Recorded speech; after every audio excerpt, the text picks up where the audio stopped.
I'm Curt Dupriez, this is Chasing Cars, and this is the Hyundai Santa Fe, which, as all of you should know by now, is Chasing Cars 2025 Car of the Year. And today it has a new accolade of sorts. It is the latest addition to the Chasing Cars long-term garage. So we've heaped much praise on Hyundai's large SUV after it managed to dispatch around 50 of the best cars of 2025. And what better way to see if the Santa Fe truly deserves the crown of Car of the Year than to see what it's like to live with for the next 6 months. Now, if you watched our full Car of the Year coverage, you will know that it was the entire Santa Fe range that actually took out the crown of Car of the Year. And you might recognize this as the swankiest of the 3 variants that we had at our Car of the Year shindig. It's the earthy brass matte version of the Calligraphy hybrid all-wheel drive 7-seater. And it clocks in at $77,500 before on-roads if you count the $1,000 for the fancy paintwork. But this is not the example that helped foist the Santa Fe to the top of the podium at our Car of the Year event,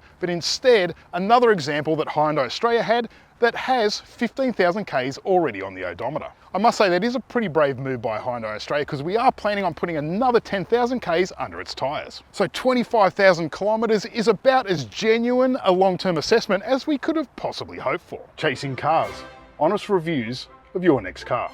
Brought to you by Budget Direct. And long-term viewers know that at this part of the narrative, we generally ask, why this car and why now? And both of those reasons should be pretty obvious. But what we normally don't get to do is go through the plaudits that are heaped on a Car of the Year and ask, what do we get right and what do we get wrong? So let's see what we said about Car of the Year. The Hyundai Santa Fe is one of those rare vehicles that doesn't have a weak link in the range. This is a family SUV that you'd be proud to have in your garage or on your driveway. A $150,000 SUV feel in this $75,000 Hyundai. It's a very, very good SUV. But what isn't debatable is that Hyundai's new 7-seater family SUV is so good in virtually every key area you can name that our 2025 Chasing Cars Car of the Year is almost faultless. Car of the Year judge Nathan Ponchard said of the 6-seat Calligraphy's 2-tone interior that it's just like a 1970s Italian supercar. Is just like a 1970s Italian supercar. And that the 6-seat configuration is a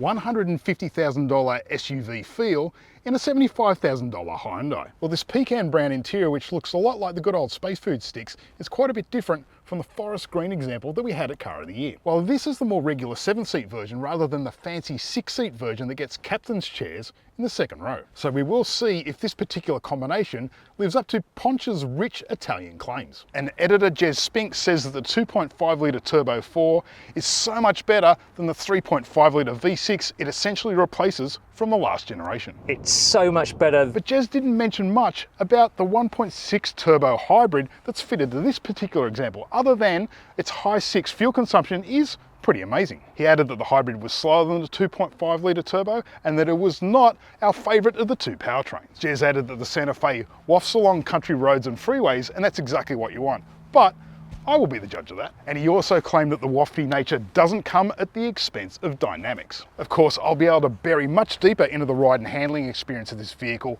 over the next 6 months, and we'll really see if Jez's claims hold much water. We said at Car of the Year that Santa Fe is so good in every key area that you could possibly name, and that our 2025 champion is almost faultless. But we'll see about that because 6 months and 10,000 Ks is a lot of opportunity to see where the cracks are. And as is tradition, we'll be wrapping up with our top 5 hits and misses of the long-term experience. But given a couple of those have already cropped up, let's have a look at our first miss. The Aussie winter has come down hard and fast, and I woke up to a 4-degree morning recently with the tyre pressure system going bananas. Tyre pressures only dropped by 2 psi all around, but even the next day, under sunlight, after driving the car around, the system would not stop bleeding at me. So I looked around for a reset button and discovered that there is none. Then I went digging through the media system to see if you could reset it in there, and found no luck. And then I consulted the owner's manual, which has an entire section on tyre pressure monitoring, but no way to reset it. And I tried the QR code in the media system to download the electronic owner's manual to my phone, and still there's nothing in there either. I did have to resort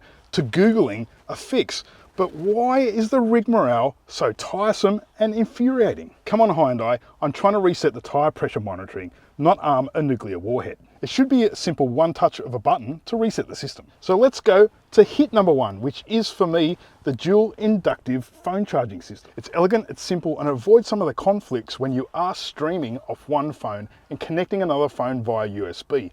That then takes over the mapping and the media. And of all the gushing that we've done on big ticket items when it comes to Santa Fe and Car of the Year, this small little detail here is a nice luxurious delight. So that's one apiece. And we've still got 4 hits and 4 misses to come in further updates in future. As is tradition, I like to give my long-termers a nickname, and I've called this one Santa because it's a bit of a no-brainer. While Santa is the current Car of the Year and it's got a fair job cut out for itself to knock off my old long-termer Ari the Tucson as my favourite Hyundai SUV. Why? Because the Tucson fits exactly the same powertrain as the Santa Fe, but it's lighter, leaner, and more affordable to buy. So the smaller segment Tucson does offer more performance and more fuel economy on the form guide. So we've got a lot of commuting and touring to do in the next 6 months. But what I want to know is what you want to know about the Santa Fe experience and what you'd like to see us do. Put your questions and your suggestions in the comments below. And don't forget to subscribe while you're at it. And check out the rest of this channel and our website for more deep dives on the long-term vehicles that are constantly running through the Chasing Cars garage. And as for always, thanks for watching Chasing Cars.